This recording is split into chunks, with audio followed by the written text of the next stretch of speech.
A dentist in Scottsdale, Arizona, making $350,000 a year.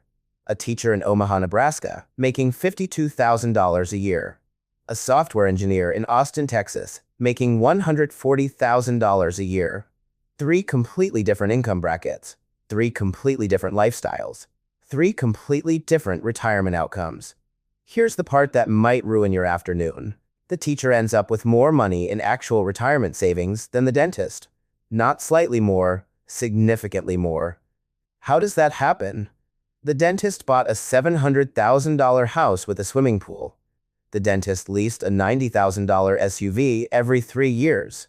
The dentist joined 2 country clubs because one wasn't enough for networking. The dentist's retirement account at age 58?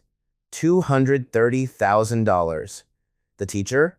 She lived in the same modest house for 32 years. She drove used cars. She never made more than $60,000 in any single year of her career. Her retirement account at age 58? $870,000. She's not quite at the magic number, but she's close.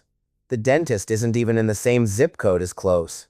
And this isn't some clever parable I made up to teach you a lesson about thriftiness. This is the actual retirement savings distribution in America right now. Income doesn't predict retirement savings. Behavior does. And behavior is where everything falls apart. So here's what we're going to do today.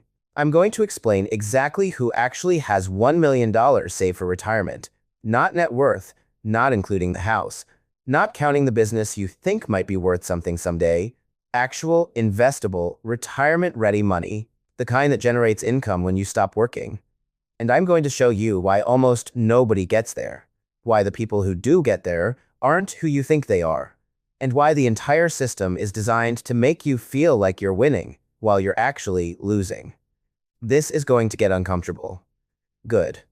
Let's get into it. Imagine for a second that retirement savings is like a bucket, a simple plastic bucket. The goal is to fill this bucket with $1 million. Now, the average American has a bucket with holes in it. Lots of holes. Tiny holes. Holes you don't even notice until you look inside and wonder where all the water went. Some people have holes called lifestyle inflation. Some people have holes called financial emergencies they weren't prepared for. Some people have holes called divorces, medical bills, job losses, or that time they decided to start a business selling artisanal pickles on Etsy. The bucket leaks. It always leaks. The question isn't whether your bucket has holes. The question is whether you're putting water in faster than it's draining out. And most people, it turns out, are not. Let me give you some numbers. And these numbers come from the Federal Reserve Survey of Consumer Finances, which is basically the most comprehensive look at American household finances that exists. The median retirement savings for all American households is approximately $87,000. That means half of all households have less than $87,000 saved for retirement. Half. Now, median is different from average because averages get skewed by the super wealthy. But median tells you the middle. The person right in the middle has $87,000. Not 1 million, not 500,000, 87,000. That's about 2 years of modest living expenses. Maybe.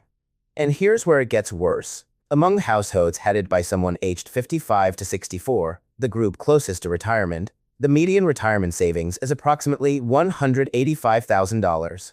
These are people who should be at the finish line. They've had 40 years of working adulthood to fill their buckets. And the median amount in those buckets wouldn't even last 5 years of retirement spending. But now you might be thinking, okay, but that's the median. What about the people who are actually doing it right? What about the savers? What about the people who followed the advice? Fair question. Let's look at the top. According to data from Vanguard, which manages retirement accounts for millions of Americans, only about 12% of people aged 65 and older have account balances above $500,000. And the number with $1 million or more? Roughly 3%. 3%. That's it. That's the number that should make you sit up straighter in your chair. Out of every 100 people you see walking down the street, walking their dogs, buying coffee, going to work, living their lives, Only 3 of them will reach retirement with $1 million in actual retirement savings. 97 people will not. And this is after the longest bull market in history. This is after decades of financial education being available to anyone with an internet connection. This is after target date funds made investing literally as easy as picking a single number. 3%. Now, to be fair, some of those 97 people have other assets. They have homes they've paid off, they have small businesses, they have inheritances coming. But the Federal Reserve data is incredibly clear on this point. When you strip away everything except retirement accounts, 401k plans, IRAs, pension values, the numbers drop off a cliff. And even if you count total net worth, including home equity, only about 7% of American households have net worth exceeding $1 million. So even by the most generous measure, counting everything people own, 93% of Americans are not millionaires. And only about 3% have the kind of liquid retirement savings that actually pays for groceries in retirement. Here's a story. A guy named Marcus. Marcus is a marketing executive in Chicago. He's 47 years old. He makes $220,000 a year. He's been making 6 figures since his late 20s. By any reasonable standard, Marcus should have $1 million saved. He's had every advantage. But Marcus has a $2 million house with a mortgage that eats 40% of his monthly income. He has 2 car payments totaling $1,400 a month. He has 2 kids in private school costing $36,000 a year. He takes 2 nice vacations annually. He eats out 4 times a week. His wife doesn't work because childcare costs more than she would make. Marcus looks successful. Marcus drives a nice car and lives in a beautiful house and posts vacation photos on Instagram. Marcus also has about $140,000 in his 401k, and he's 47. He's not going to make it to $1 million, not even close. The math doesn't work anymore. Even if he maxes out his 401k starting today, even if he gets 8% returns, even if nothing goes wrong, he's looking at maybe $600,000 by age 65, and something always goes wrong. Marcus is the rule, not the exception. He is what 7-figure income without 7-figure savings looks like. Now, you might be asking yourself a question. If the income is there, why doesn't the savings follow? And this is where we need to talk about something uncomfortable. Something most finance channels won't tell you because it doesn't sell courses or get clicks. The problem isn't that people don't know they should save. The problem isn't even that people are irresponsible, although some certainly are. The problem is that the entire system is designed to extract money from you before you can save it. Not maliciously, not conspiratorially, just through simple incentives that add up over time. Let's use another parable. Imagine you're a salmon. Stay with me here. You're born with an instinct to swim upstream. You know you need to get to the spawning grounds. That's retirement. That's the goal. But along the way, there are bears. There are eagles. There are fishermen. There are waterfalls. There are dams. And also, there's this weird thing where every time you swim a little faster, the water gets a little more turbulent. The system rewards you for swimming fast. It gives you bigger muscles. It gives you a better position in the stream. But it also makes the swim harder. Lifestyle inflation is the turbulence. Every raise you get, the system shows you a slightly better lifestyle that's now within reach. A slightly nicer car, a slightly bigger house, a slightly better vacation. And these aren't presented as choices. They're presented as rewards. You earned this. You deserve this. This is what successful people do. And you swim right into the bear's mouth. The bear in this metaphor is the financial services industry, the real estate industry, the automotive industry, and your own brain, all working together to separate you from your money before it ever reaches your retirement bucket. Not because they're evil, because that's how they make money. Their incentives are not aligned with your retirement. Let's look at some more numbers. The average new car payment in America right now is over $700 per month. $700. That's $8,400 a year. Over a 30-year career, that's $252,000 in car payments alone. not including insurance, maintenance, gas, registration, or the opportunity cost of that money not being invested. And the average American doesn't buy one car every 30 years. They buy a new car every 6 or 7 years. So the cycle repeats. The payment never ends. Now, let's say you took that $700 a month and invested it instead. At an 8% annual return, over 30 years, that $700 a month becomes $1,050,000. One car payment. The difference between being a retirement millionaire and not being a retirement millionaire. That's it. That's the whole game. One monthly decision, repeated over time. But here's the thing. It's not really about the car. The car is just an example. It's about what the car represents. The car represents the visible signal of success. And humans are wired to value visible signals over invisible outcomes. This is a brain problem, not a math problem. Nobody walks into a party and says, "Hey everyone, look at my diversified portfolio of low-cost index funds." Nobody posts a selfie with their 401k balance. The visible signals of success are consumption, not savings. The system knows this. The system is built around this. Every advertisement you see, every influencer you follow, every lifestyle article you read, they're all telling you the same thing. Spend money to prove you have money. And the cruel irony is that spending money is exactly what prevents you from having money. Now let's talk about the people who actually do have $1 million saved. Who are they? Are they all tech billionaires, hedge fund managers, lottery winners? No, the 3% aren't who you think they are. According to the Federal Reserve data, the typical millionaire retirement saver is a teacher, an engineer, a mid-level manager, or a small business owner who lived below their means for a long time. They didn't get there through one big score. They got there through boring, consistent, unglamorous saving over decades. They maxed out their 401k plans. They funded their IRAs. They didn't touch the money during market crashes. They let compound interest do the heavy lifting. And they made decisions that looked weird to their peers. They drove older cars. They lived in smaller houses. They said no to things that everyone else said yes to. They were the salmon who found a different stream. The quiet route that had fewer bears, but also fewer other salmon competing for the same path. Here's a specific example with real numbers. Let's say you're 30 years old, and you start contributing the maximum to your 401k every year. As of 2026, that's $23,000 per year if you're under 50.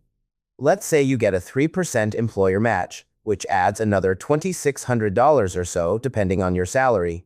That's over $25,000 going into retirement every year. Now let's assume an 8% average annual return, which is reasonable for a diversified stock portfolio over long periods. At that rate, by age 65, you'd have approximately $3.4 million. $3.4 million. From $23,000 a year plus a small match. That's compound interest. That's time. That's consistency. But here's the catch. Most people don't start at 30. Most people don't max out their contributions. Most people stop contributing when times get tough, or they cash out when they change jobs, or they borrow against their 401k for a down payment on a house they can't quite afford.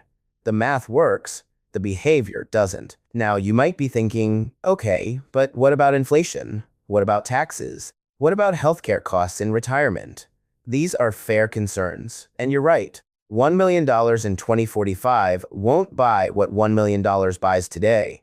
The 4% rule, which suggests you can safely withdraw 4% of your portfolio annually in retirement, has been debated heavily in recent years. Some financial planners argue for 3.5%. Some argue that $1 million isn't enough for a comfortable retirement anymore, especially in high-cost areas. And they're not wrong. $1 million today, withdrawing 4% annually, gives you $40,000 per year. Add Social Security, and let's say you're looking at maybe $70,000 in annual retirement income. That's not poverty, but it's not yacht money either. It's grocery money, utility money, modest house money. The point isn't that $1 million makes you rich. The point is that almost nobody even gets to $1 million. The bar isn't that high, and we're still missing it. This is where it gets really interesting. Because when you look at the data on retirement savings by income percentile, something strange happens. High earners don't save proportionally more than middle earners. They save about the same percentage of their income, sometimes less. A family making $200,000 a year has a median retirement savings of about $350,000. That sounds like a lot, but as a percentage of their lifetime earnings, it's actually lower than the family making $80,000 a year with $140,000 saved. Why? Because the $200,000 family has $200,000 problems. They have the bigger house in the better school district. They have the pressure to maintain a certain lifestyle. They have the same human tendency to consume what's available. More money doesn't solve the behavior problem, it amplifies it. Here's another parable. There's this concept in economics called the hedonic treadmill. The idea is that as you make more money, your expectations rise at roughly the same rate. You never actually feel richer, you just feel normal at a higher level of consumption. I used to run a business that did fairly well, and I remember hitting income milestones that I thought would change everything. First $100,000 in a year, first $250,000, first year over $500,000. And here's what I learned. Every time my income went up, my spending quietly went up to match it. Not because I was buying Ferraris, just because everything got slightly nicer. The hotel rooms got slightly better. The restaurants got slightly more expensive. The clothes got slightly higher quality. The donations got slightly larger. None of it felt extravagant. It all felt appropriate for someone at my income level, and my savings rate barely moved. I was running faster and staying in the same place. The hedonic treadmill doesn't feel like a treadmill when you're on it. It feels like progress. So what does the typical retirement millionaire actually do differently? Let me break it down into 4 patterns I've seen in the data and in my own experience working with accountants and financial advisors over the years. Pattern number 1. They automate everything. They don't decide how much to save each month. They set up automatic contributions and never think about it again. The money is gone before they can spend it. Pattern number 2. They ignore their portfolio during crashes. They didn't sell in 2008. They didn't sell in March 2020. They understood that down markets are when the real wealth is built, if you have the stomach to hold on. Pattern number 3. They optimize for invisible outcomes. They care more about their net worth statement than their address. They'd rather have a smaller house and a larger brokerage account. Pattern number 4. They start early and stay consistent. Time is the single biggest factor in retirement savings success. Starting at 25 versus starting at 35 can be the difference between $1 million and $500,000, even with the same monthly contribution. Now, here's where I need to address something uncomfortable. This isn't equally easy for everyone. There are structural reasons why some people can't save for retirement. If you're earning $30,000 a year and trying to support a family, maxing out a 401k is mathematically impossible. The system isn't fair. Healthcare costs can wipe out years of savings in a single hospital visit. Student loans delay saving for an entire generation. Housing costs have skyrocketed while wages have stagnated.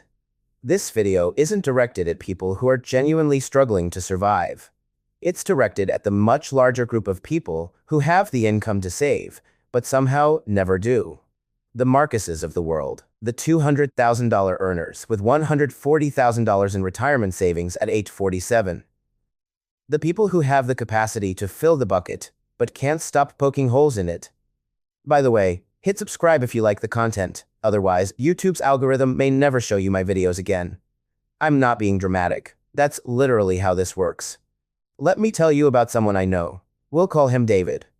David is an engineer. He's made between $90,000 and $130,000 a year for most of his career. Nothing spectacular. He's never had a stock option windfall. He's never flipped a house. He's never bought crypto at the right time. He's just contributed to his 401k since his first job out of college in the late 1990s. He increased his contribution percentage every time he got a raise, until he hit the maximum. He always took the employer match because turning down free money is insane. He invested in low-cost index funds and never tried to time the market. Today, at age 52, David has approximately $1.9 million in retirement accounts. He's not a genius. He's not lucky. He just started early, stayed consistent, and got out of his own way. David is the 3%. David is also one of the most boring people you'll ever meet financially. He drives a 9-year-old Honda. He lives in a house that's worth less than his neighbors' houses. He's not impressive at parties. But David is going to retire at 55 if he wants to. And almost everyone else in his income bracket will be working until they die or until their body gives out. Not because they had less opportunity, because they had different priorities. Now, I want to be careful here. I'm not saying everyone needs to be David. I'm not saying you should never enjoy your money. I'm not saying you should live like a monk and die with millions unspent. What I'm saying is that the gap between the people who have retirement security and the people who don't isn't primarily about income, intelligence, or opportunity. It's about behavior. It's about understanding the bucket metaphor and taking the holes seriously. It's about recognizing that the system is designed to separate you from your money, and that fighting that system requires deliberate, sustained effort. It's about making the invisible outcomes matter as much as the visible signals. Here's a quick comedic cutaway. Imagine if we advertised retirement savings the way we advertise cars. Introducing the all-new 401k, 0 to 1 million in 30 years. It doesn't turn heads at the club. It doesn't impress your neighbors. But it does something better. It makes sure you're not eating cat food at 75. Not exactly Super Bowl ad material, but maybe it should be. Let's do the math one more time, because this is where people's eyes glaze over and they miss the most important point. Compound interest is the eighth wonder of the world. Einstein allegedly said that. He probably didn't. But whoever said it was right. The first 10 years of saving feel like nothing is happening. You put in money and the returns look pitiful. You've got $30,000 and it earns $2,400 at 8%. Who cares? But then year 20 rolls around, and suddenly your portfolio is adding more in a single year than you contributed in the first 5 years combined. Year 30, and the annual growth exceeds your salary. This is the magic that most people never experience because they quit during the boring years. They see their statement after 5 years. They've got $60,000, and they think, this isn't working. They buy a boat instead. The boat is a terrible investment, the boring. $60,000 was the seed that could have grown into a forest. But forests take time, and humans are impatient. Now, you might be thinking, what about the people who say you don't need $1 million? What about the financial independence movement that says you can retire on less if you reduce your expenses? These people aren't wrong. You can absolutely retire on less than $1 million if your expenses are low, if your house is paid off, if you live in a low-cost area, if you're healthy and have good insurance, if Social Security covers your basic needs. But here's the problem with that logic. Most people don't have low expenses in retirement. Healthcare costs alone for a couple retiring today are estimated at $315,000 over their retirement years, according to Fidelity's research. That's not counting long-term care. That's just premiums, deductibles, and out-of-pocket costs. And healthcare costs have been rising faster than inflation for decades. The target keeps moving. What looked like enough in the 1990s isn't enough today. What looks like enough today might not be enough in 2045. The people saying you don't need $1 million are technically correct for a small subset of retirees. But for most people, $1 million is a reasonable floor for financial security, not a ceiling for financial freedom. Here's another quick cutaway. The financial advice industry loves to tell you that $1 million isn't enough. Why? Because they want you to feel anxious. They want you to feel like you're behind. They want you to buy their courses, their coaching, their managed investment services. Fear sells. But the truth is more nuanced. $1 million is both harder to reach than most people think, and less luxurious than most people imagine. It's not a contradiction. It's just reality. The distance between median retirement savings and $1 million is massive. The lifestyle that $1 million funds is modest. Both things are true. That's the uncomfortable middle ground where actual financial planning happens. So who actually has $1 million saved for retirement? The 3%. The teachers who never got the memo that they couldn't save their way to wealth. The engineers who automated everything and forgot about it. The mid-level managers who drove used cars and lived in modest houses. The small business owners who paid themselves last and invested the difference. The people who understood that retirement savings is a behavior problem masquerading as a math problem. The people who plugged the holes in their buckets. The people who stayed consistent during the boring years and the scary years. The people who ignored the visible signals of success in favor of invisible outcomes. They're not special. They're not geniuses. They just did the boring thing for a long time. Now, I want to give you 3 practical takeaways, not generic advice, actual things you can do. First, calculate your savings rate. Not your savings amount, your savings rate. What percentage of your gross income are you actually saving for retirement? If it's under 15%, you're probably not going to make it to $1 million unless you start very early or get very lucky. Aim for 20%. Automate it. Make it non-negotiable.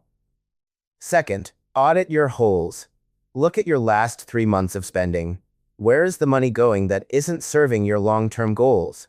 The subscription services you don't use. The car payment that's too high.